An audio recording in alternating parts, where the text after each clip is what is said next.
السلام علیکم ورحمۃ اللہ وبرکاتہ۔ ناظرین، پیش ہیں آج کی اہم سرخیاں۔ ضلع پونچھ کے کنوئیاں علاقہ میں آج صبح ایک ایٹو حادثہ کا شکار، ڈرائیور سمیت 2 افراد شدید طور پر زخمی۔ علاج و معالجہ کے لیے راجہ سکھدیو سنگھ ہسپتال پونچھ میں زیر علاج۔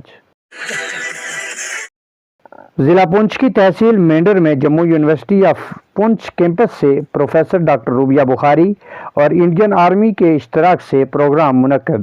بچوں میں کھیل کود کو فروغ دینے اور دیگر اہم سرگرمیاں رہی پروگرام میں شامل۔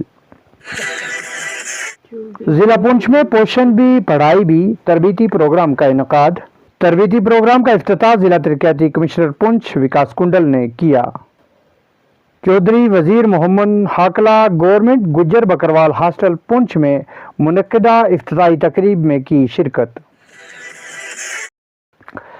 جموں و کشمیر کا ریاستی درجہ بحال کرنے کا وعدہ حکومت وفا کرے۔ پردیش کانگریس کے صدر طارق حمید کرہ نے حکومت پر سخت نکتہ چینی کرتے ہوئے کہا، ظلم زیادہ دیر نہیں چلنے والا۔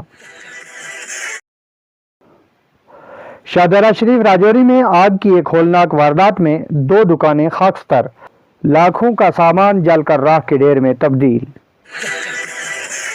ضلع پونچھ ہیڈ کوارٹر شیر کشمیر پل کے قریب ٹرک اڈہ پر کوڑا کرکٹ اور گندگی کے ڈھیر، عوام اور ڈرائیور طبقہ سخت پریشانیوں سے دوچار، انتظامیہ سے فوری اقدامات اٹھانے پر دیا زور۔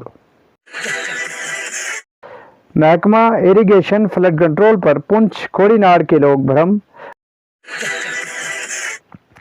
کٹرا میں روپ وے کو لے کر مزدوروں نے کیا احتجاج، پولیس اور احتجاجیوں میں تشدد ابھرا، پتھراؤ وغیرہ میں پولیس اور دیگر افراد شدید زخمی۔ منڈی سے لورن سڑک پھر سے خستہ حالی کا شکار، عوام نے MLA حویلی سے مزید توجہ دینے پر دیا زور۔ ناظرین، اسی کے ساتھ دیجیے اجازت، خدا حافظ۔